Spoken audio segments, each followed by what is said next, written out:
What's going on, everybody? Instagram Live. I got a fire coach coming on. A little bit different, not baseball today. We're talking softball today.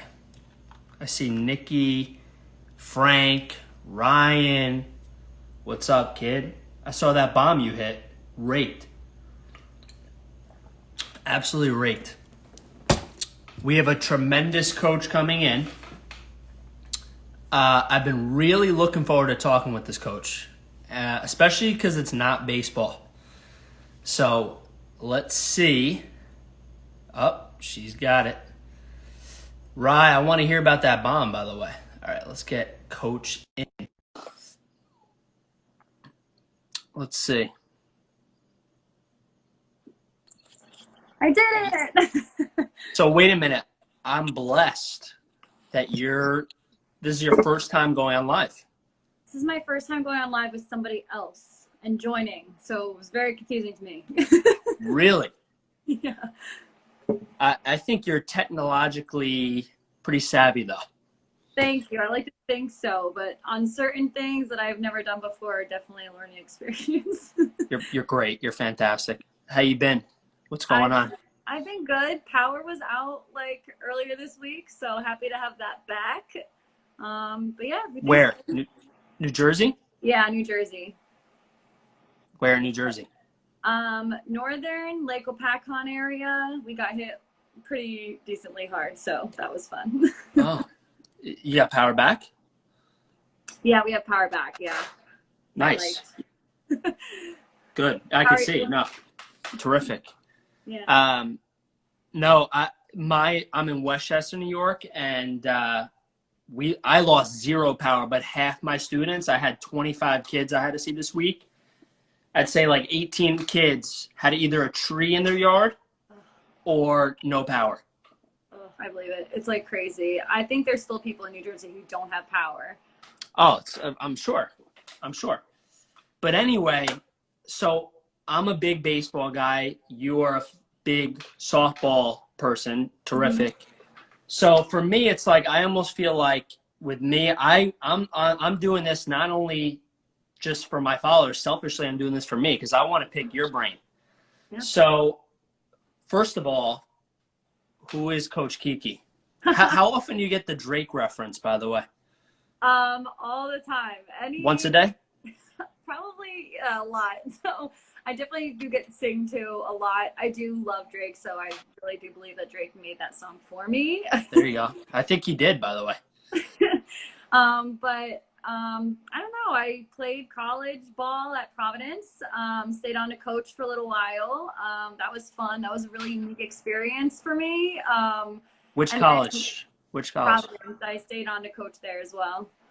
Fantastic. Big time.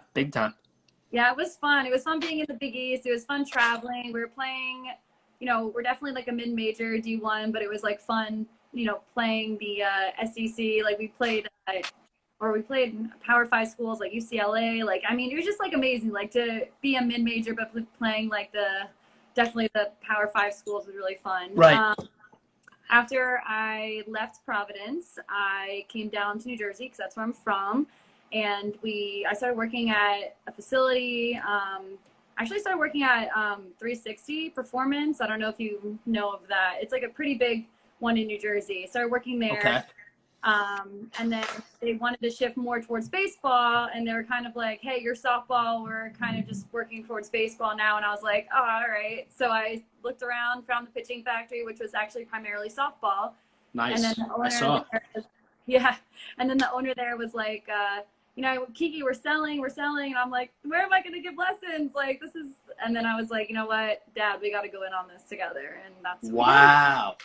Yeah. So you and your dad are partners in it.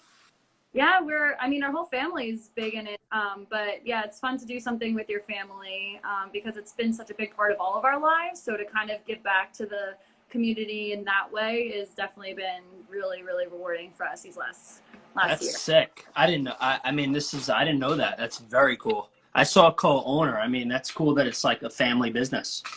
Yeah, it is really fun. Very cool. So this is what I do. So like basically for me, you got a phenomenal social media following. For me, a lot of my clientele, which are I'm assuming very similar, I usually like to do these lives. I love to save them and selfishly save for myself and pick it apart, and also send it to my students who play softball, etc. So like it's a win-win for both of us. Yeah. I had a couple questions, if you don't mind. I had a couple questions. Perfect. So like I'll jump right into it. The term slapping, right? If you have a hitter like in baseball, I guess you could say bunting is kind of like, I don't believe in it because I was a 3-hitter and I would bunt all the time. But like my question to you is it an ego thing for girls to, let's just say they're the 3-hitter, 4-hitter? Is it like an ego thing with the slap? Like, is that something that's done even in the middle of the lineup, or is that strictly for 1 and 2-hitter or bottom of the lineup? I would definitely say slap hitting is only for lefty hitters. So if you're a righty, so let's say lefty 3-hitter or whatever. Yeah, you definitely have to be trained in it because you're moving your feet towards the pitcher while you're trying to hit the ball. So if you're just a natural power lefty, then you're really not going to see any slappers. You're pretty much like coined into the term and into the category of slapping if you are a slapper. You'll see some slappers stand there and swing, but you'll never really see hitters actually going for slapping unless they've trained in it. But I would say that the ego piece would be, I would say that would be like more like at the sack bunts. If like a 3rd hitter is like told to sack and then they're like, no, I'd rather hit. Like, I feel like that's when the ego starts to play a role. But for slapping, it's such a different category. It's so separate that there is no ego there. The ego is almost like, do I want to crush the ball to the fence or do I want to tap the ball and run fast like hell? Right. I like it. So obviously the mound is a lot closer in softball. Dirtbags got slapped. My former coach, because he shut me down in baseball, even though I wasn't there, I was DJing. So bottom line, I had a DJ business too. You're an entrepreneur, you get it. You get the hustle. Yeah. So bottom line, he'll never let me down. Bottom line, I'm losing my train of thought. Oh, so obviously the mound's a lot closer in softball compared to baseball, which in my opinion, I think I'm going to go out on a limb. I think it's pretty much harder than baseball. I do. I think softball's harder because time is everything. So what do you tell your players, and what can I tell my players if I'm a coach or a parent coach? What can I do to get more time in the batter's box against someone throwing 70, aka like 95 equivalent to baseball? What do you tell your players for more time to get increased time? I always tell them to move back in the box. I would share it for baseball too. It's the same way, but always tell them to move back in the box if they're feeling like they're being overpowered by their speed of the pitcher. That's probably the number 1 thing that I'll do. And number 2 is that timing on the on-deck circle is huge. And I think that a lot of athletes miss that. You probably see this all the time with your athletes, just kind of like, who's in the stands, who's over here, and no one's ever really utilizing the on-deck circle like they should be. True. Or even in the dugout, like in the hole, like I love the athlete who will just sit there and just time the pitcher in the dugout and then going into the on-deck circle and actually utilizing that for their advantage, because I feel like that's so missed.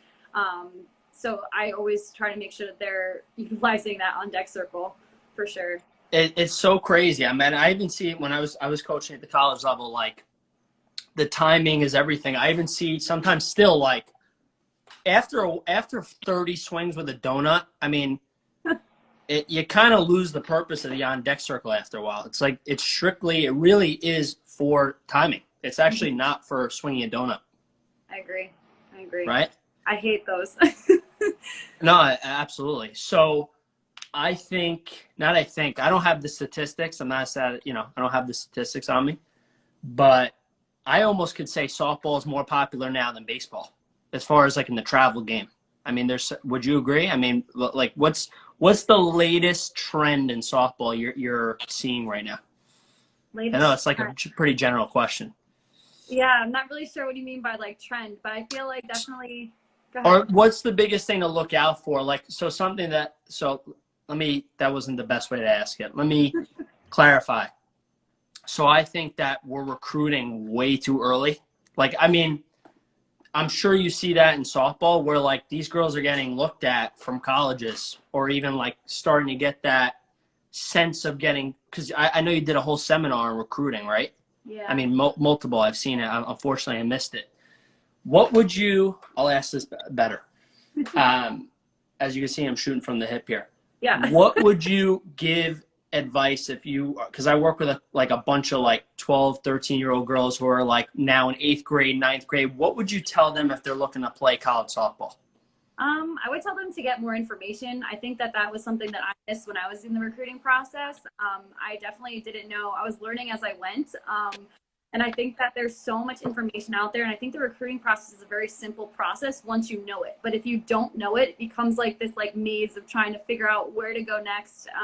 I think a lot of players waste their time looking at schools that they can't play at or that doesn't have their major, or they don't want to travel across the country, but they're looking at schools across the country. And I think that you have to figure out first what you want. So finding a list of target schools that meet your needs and then you meet their needs. Because I think also too, a lot of athletes think that, you know, oh my God, a coach has to love me. And in reality, you know, the athlete's picking the school as well. They're picking the coach. Like the athlete forgets that they're doing just as much recruiting as they're being recruited by the coaches. So giving the athlete more power with the process, I think really will help them. Even so, like playing in front of them. I remember being so nervous to play in front of them. And then I became a college coach, and I was like, I'm not scary. Why was I so terrified of these people? No, players are terrified. I mean, oh my gosh.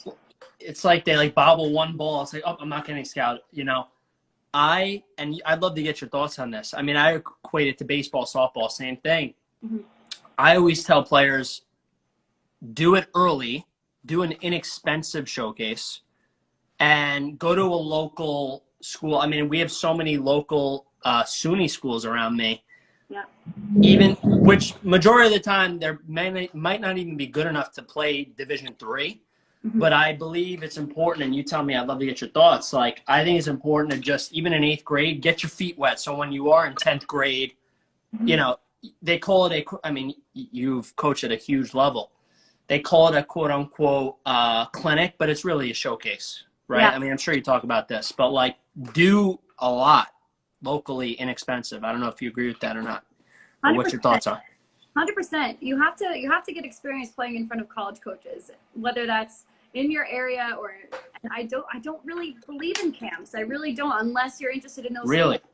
Yeah, unless you're interested in those schools. Tell me about that. It makes sense to go, but you hear all these kids going, "Oh, I went to this amazing Power 5 camp in wherever UCLA," right. and you know, it's like, okay, cool, but you are not able to play at that level.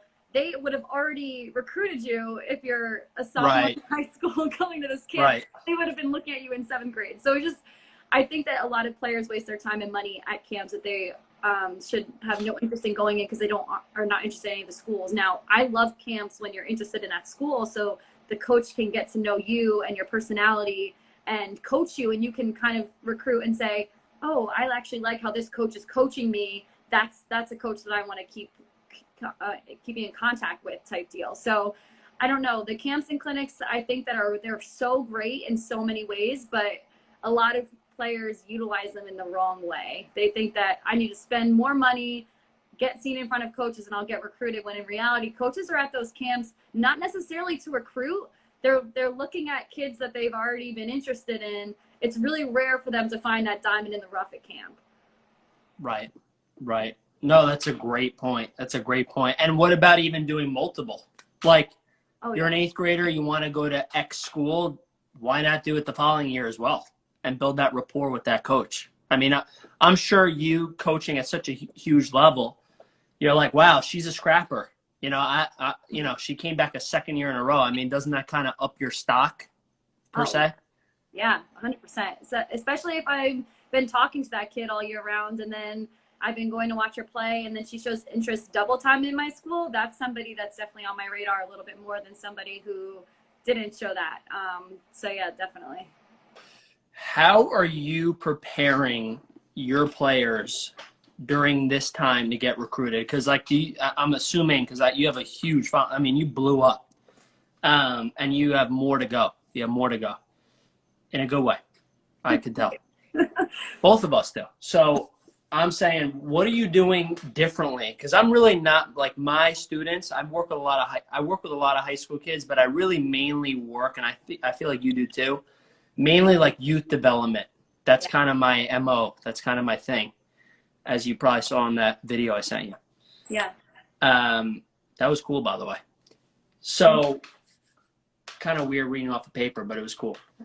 How are you preparing? Sorry.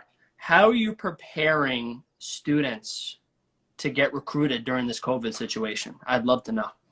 Yeah.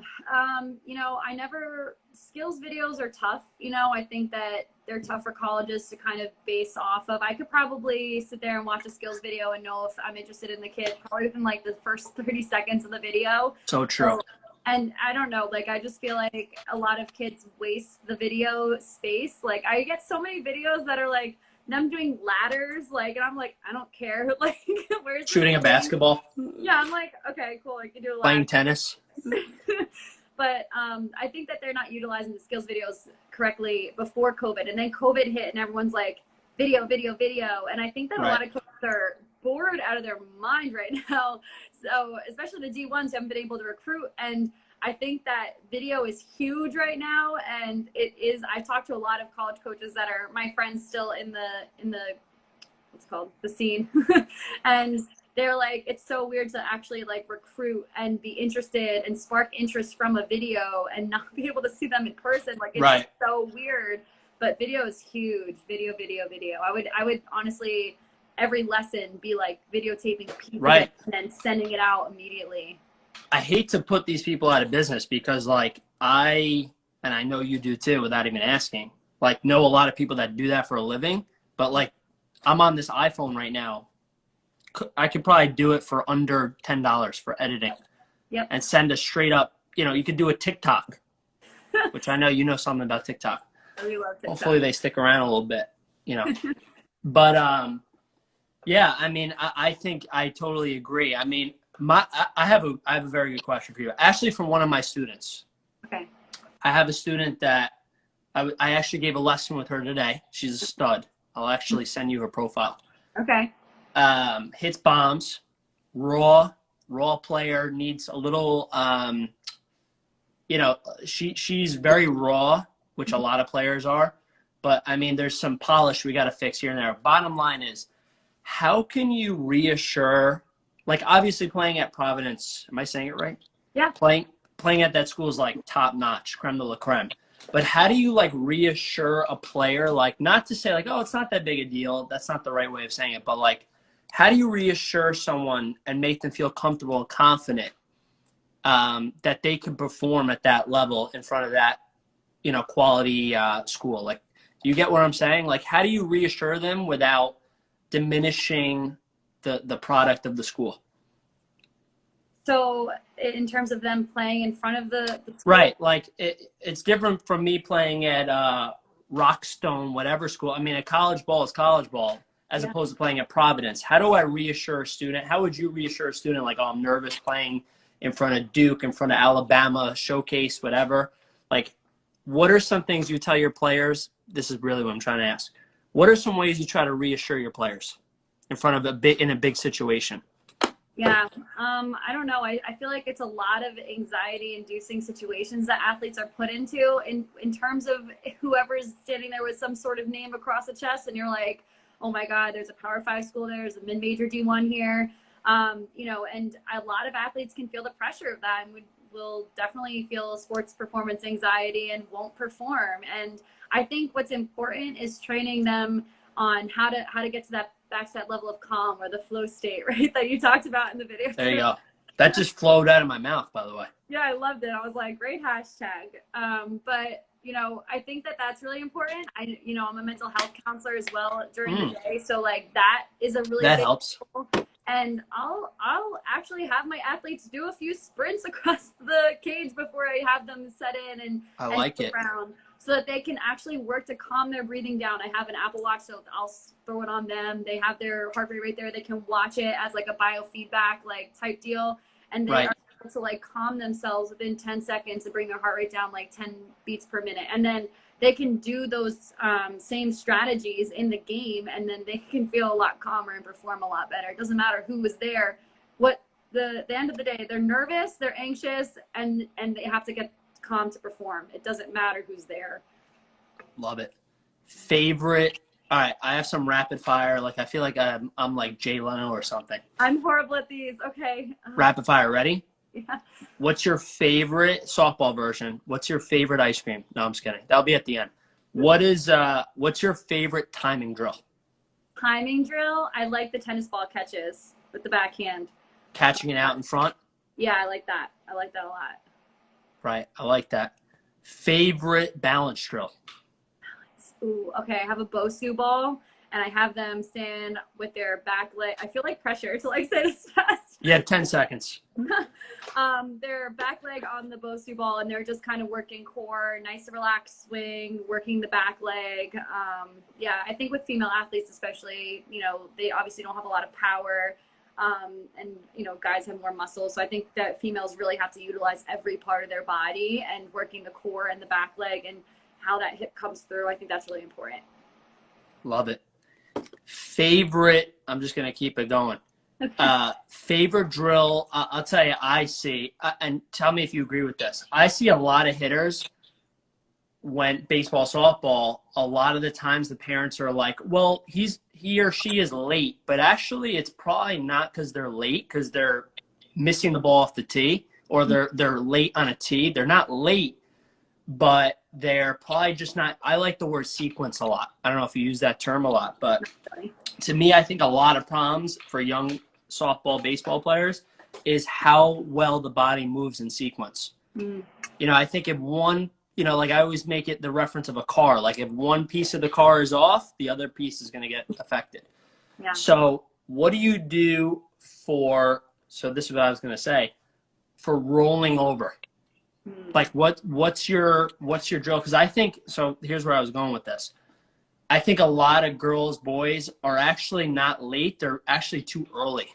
So like, what do you do for rolling over? Let's just say they're out in front and rolling over. So what do you do for that? Like what's your go-to?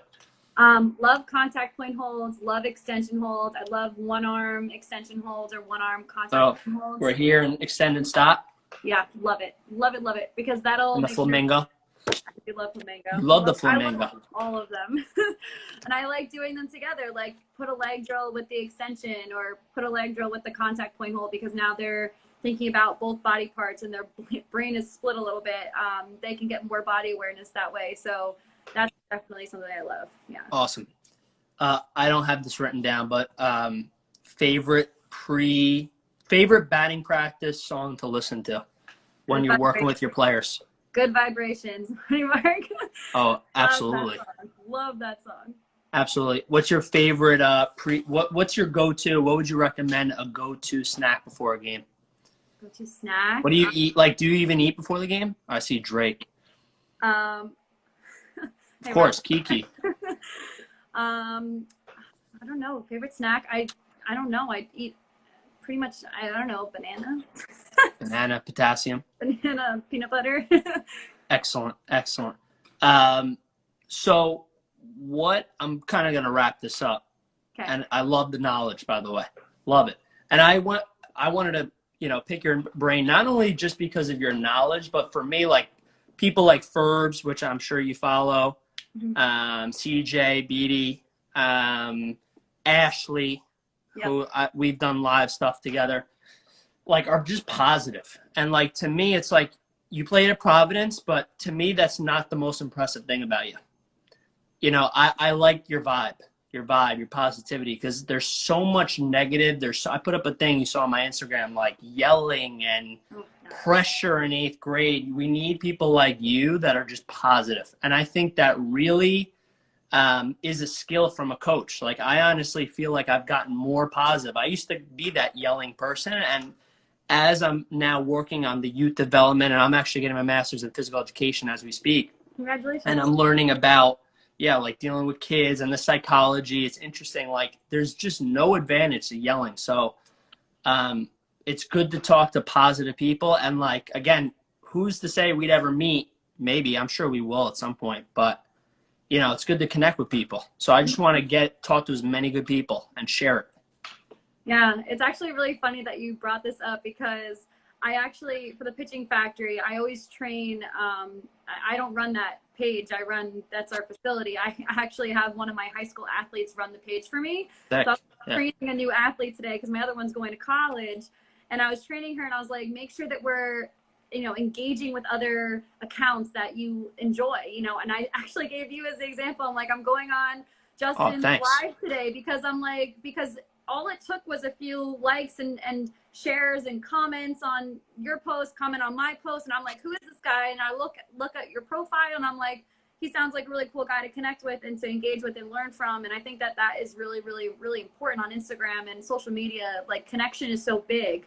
So I don't know. I think that's a really cool thing that, you know, even you're doing. You're connecting to Ashley. I mean, I'm connected. I haven't talked live with Ashley yet, but I'm like really looking forward to that because. Do you know each other? You played with her, didn't you? Ashley, which Ashley are you talking about? Burkhart? Is it Burkhart? Yeah, I did not play with her. No. But no, didn't she play at Providence? No, she played at Purdue, I believe. Oh, see, it's the P. Why did I? That's crazy. I thought you two maybe knew each other because you played together. Same thing as you and me, just connecting via Instagram, and cool. I hope there's a project that comes down the line with me and her, but she's gonna do a psyched up too. And it's just the same thing. Like, all it is connection. And it's free. Yeah, it is. And you can make some money out of it too. Anyway, thanks for your time. And where can we find you? Find me at kikibaldassari.softball on Instagram. I love it. And are you on YouTube or any other channel or TikTok? Your TikTok game is fire. Like, you have to teach me TikTok someday. I'll buy like a Starbucks or something. I need like a 10-year-old to teach me TikTok. That's what I need. They're amazing at it. They're phenomenal. I mean, you're pretty good at it. You got a great following, but you're fantastic, and I'm sure we'll do this again. Thank you for having me. Of course. We'll talk again. Have a great night. Bye, you too.